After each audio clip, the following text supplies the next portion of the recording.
Okay, thank you. Merci. La perspective de la Namibie.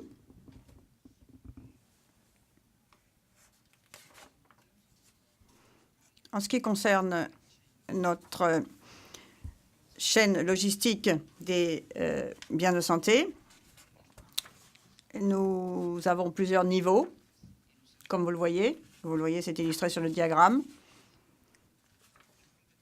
C'est important de mentionner que tout passe par le dépôt central de médicaments et les dépôts régionaux. Certains flux contournent les dépôts régionaux et vont directement au centre médical.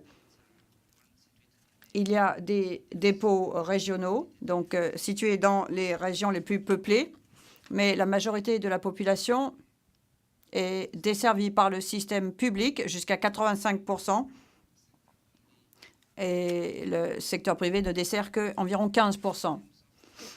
En ce qui concerne notre main-d'œuvre en logistique, le niveau supérieur, c'est les pharmaciens, et je n'ai pas besoin de mentionner les autres, mais en ce qui concerne les défis auxquels nous sommes confrontés, ceux que je peux vraiment mentionner, c'est que nous avons une augmentation de 300% des achats, avec très peu de modifications de nos effectifs, ça c'est sur 10 ans.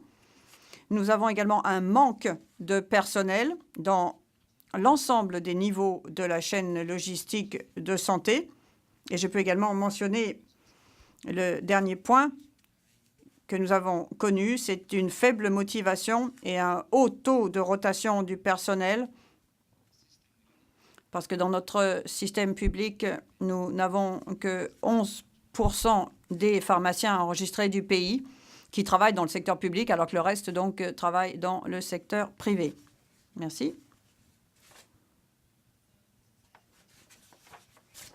Nous parlons d'une collaboration, donc c'est une présentation à plusieurs que nous faisons aujourd'hui.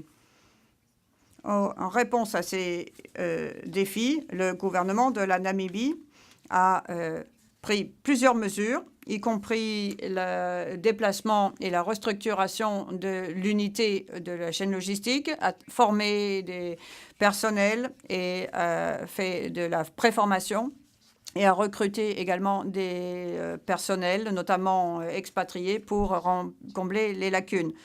En plus du projet l'USCD, de CMS et Capacité Plus se sont réunis pour soutenir les efforts du gouvernement pour planifier la formation et fidéliser le personnel et pour documenter et partager les expériences et enseignements tirés.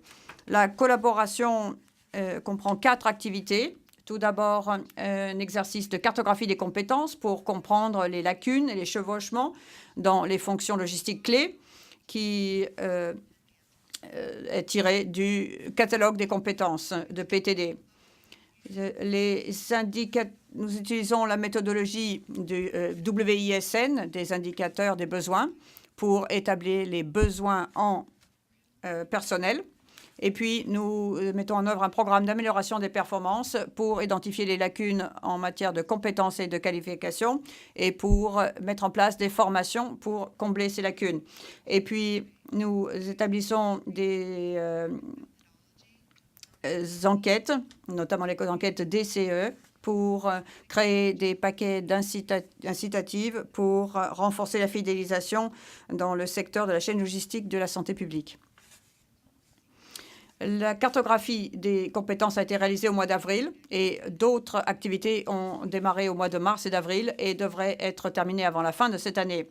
Et ceci sera suivi par une réunion avec les parties prenantes locales pour présenter les résultats et parler de la voie à suivre avec des recommandations. Et maintenant, je donne la parole à Ben qui va vous parler de ces activités. Merci. Alors, quelles sont les compétences nécessaires? Eh bien, c'est la raison pour laquelle nous avons fait cet exercice de cartographie en nous servant du catalogue de compétences de PTD. Et ce pays, l'Éthiopie, la Namibie, était donc le premier à appliquer ce catalogue. Il y a eu beaucoup de documentation, des procédures standards, des rapports, des politiques qui ont été étudiées. Et il y a eu un engagement des parties prenantes et il y a eu des discussions dans des groupes focus et il y a eu des entretiens avec le personnel dans les dépôts centraux et les dépôts régionaux. Et on a fait donc un développement de ce cadre de compétences qui passe maintenant par un processus de validation grâce à ces réunions. Le cadre de compétences a sélectionné 5 domaines: la sélection et la quantification, les achats, le stockage et la distribution, la gestion des ressources, ainsi que les aspects personnels et professionnels. On en a parlé lors de l'atelier de leadership. Nous avons donc appliqué les indicateurs dont Rebecca a parlé pour pouvoir avoir une bonne description des emplois. Et on a parlé aussi beaucoup de la culture, puisque pharmacie, c'est la culture de la main-d'œuvre dans la chaîne logistique. Et il faut changer cette mentalité et on peut penser qu'il y a d'autres personnes qui peuvent assumer ces fonctions. En ce qui concerne les nombres et les types de personnel nécessaire, nous avons fait une évaluation des besoins. Et Rebecca vous en a parlé.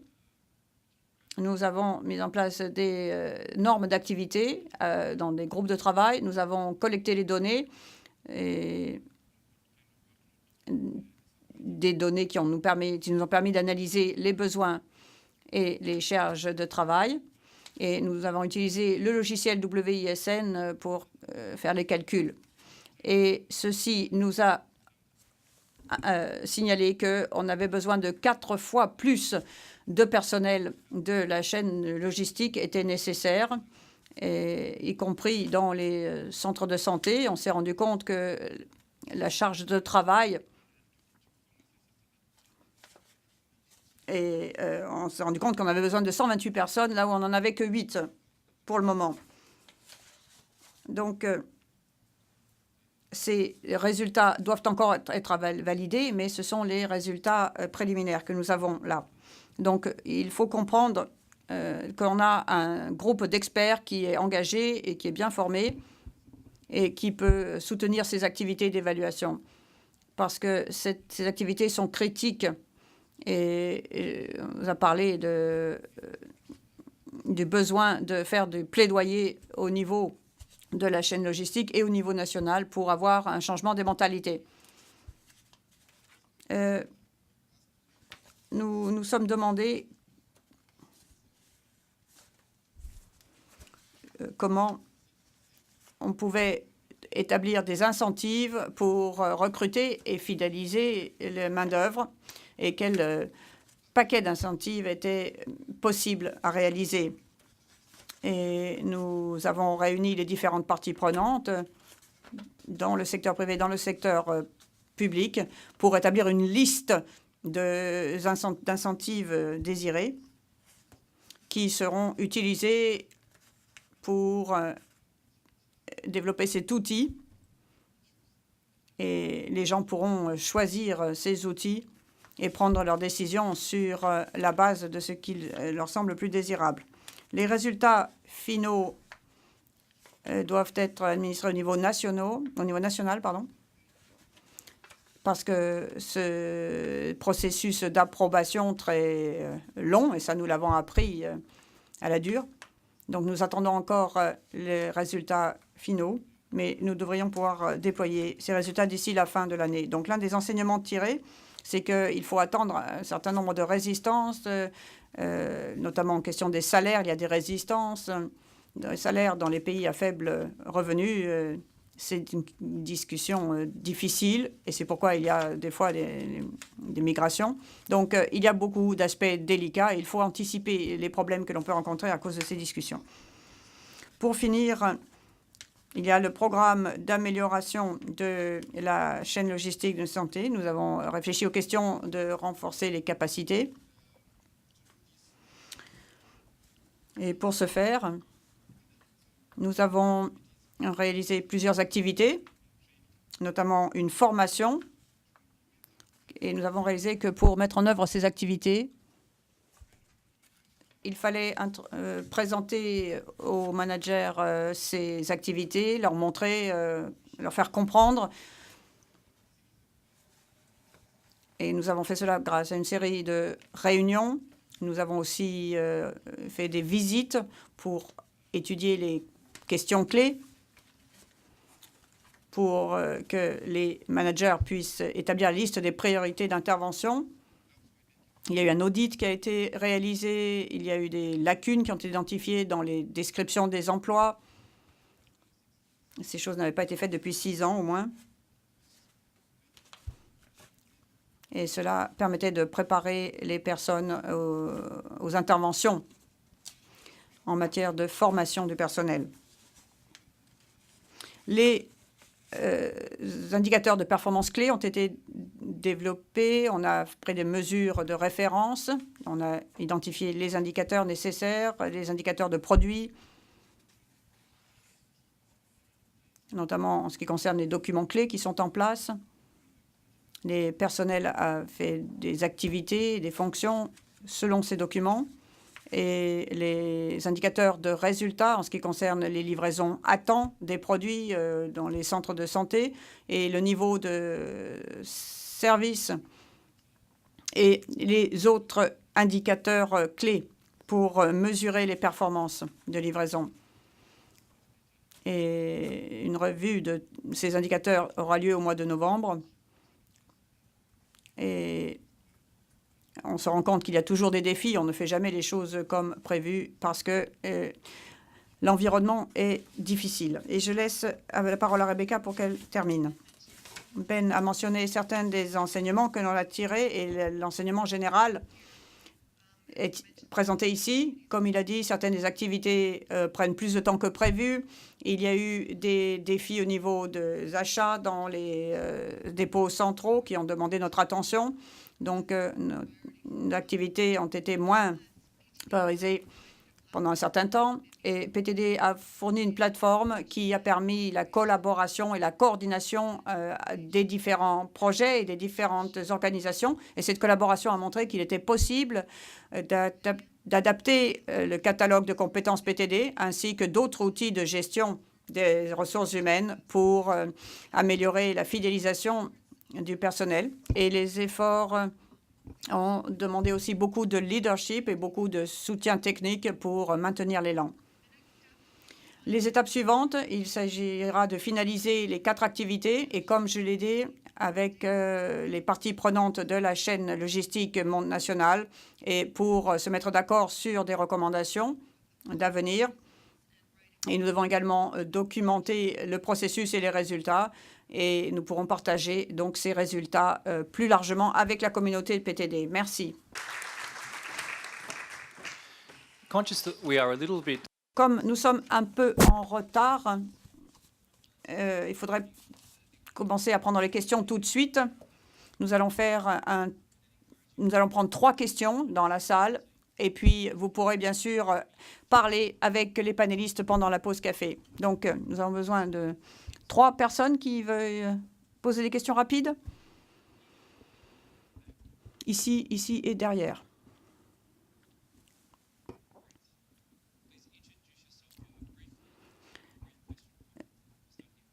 On va commencer ici, merci.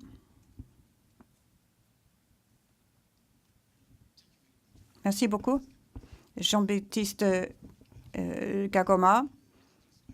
Je suis doyen de la santé, l'école de santé publique.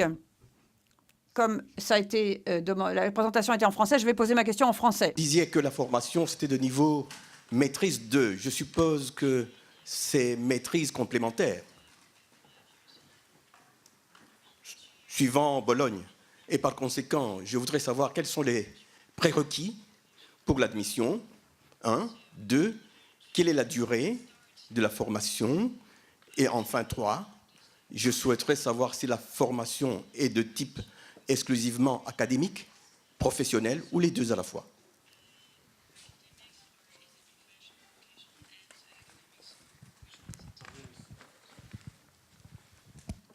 My name is Ubedi Abu. I work with USAID. Je travaille à USAID de Malawi. Je voudrais poser la question aux deux pays. Nous prenons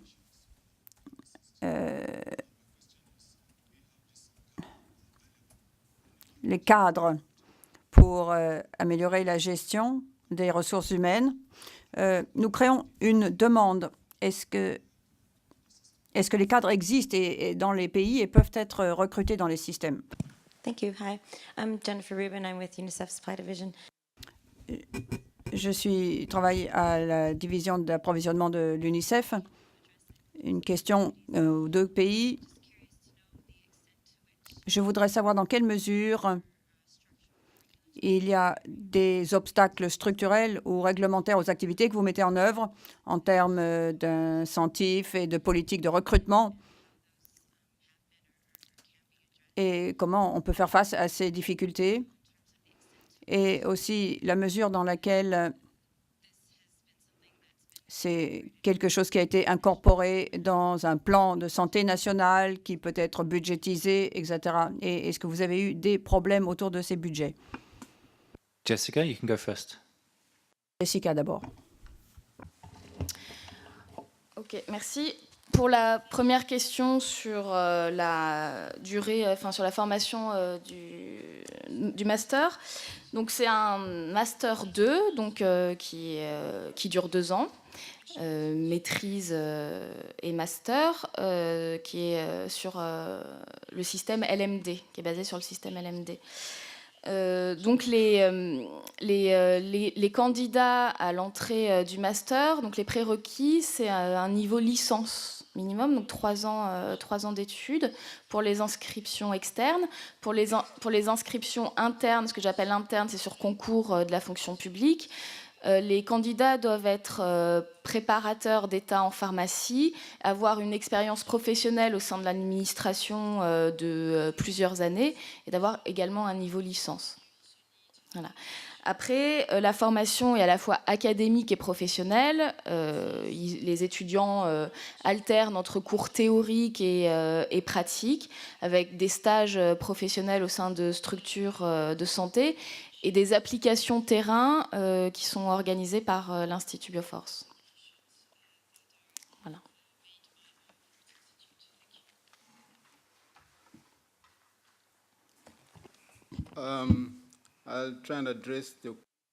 Je vais essayer de répondre à les questions sur les cadres pour combler les lacunes. Ces cadres sont disponibles? La question ou la réponse, c'est un peu oui et non. Dans les centres médicaux, dans les dépôts centraux, il y a des pharmaciens, des préparateurs et du personnel administratif. Est-ce qu'on a compris? On a le titre de responsable administratif, ça ressemble à un employé de bureau qui fait travaille à la documentation et pas quelqu'un qui travaille à la logistique. Donc on fait une annonce, eh bien ça n'attire pas ces personnes. L'école polytechnique de Namibie fait un master's en logistique. Donc oui, il y a la possibilité de faire entrer ces gens, ces étudiants, mais la structure actuelle du gouvernement de Namibie n'a pas une description d'emploi spécifique pour les logisticiens. Et c'est quelque chose qu'on essaye de changer, et on fait du plaidoyer dans ce domaine, et on essaye de répondre à ce problème. Des fois, c'est peut-être juste une question de changer le titre d'un poste et de vraiment d'appeler un poste par son nom. En ce qui concerne les obstacles structurels, ils ne sont pas spécifiques, mais c'est lié à la structure d'incitatif des gouvernements. Et on peut dire que tel poste, dans tel emploi, vous travaillez à ce niveau-là. Mais les gens peuvent souhaiter travailler à un niveau supérieur. Donc, il peut y avoir des obstacles dans description des emplois, mais on a la possibilité de remonter le niveau des formations, le niveau des postes pour attirer davantage de personnel. De la perspective de PTD, nous essayons de travailler à un objectif de demande, mais aussi de l'offre. Donc, on regarde dans les environnements, nous reconnaissons qu'il y a un équilibre nécessaire entre l'offre et la demande ici. Merci beaucoup. Et si vous voulez bien m'aider à remercier nos panélistes.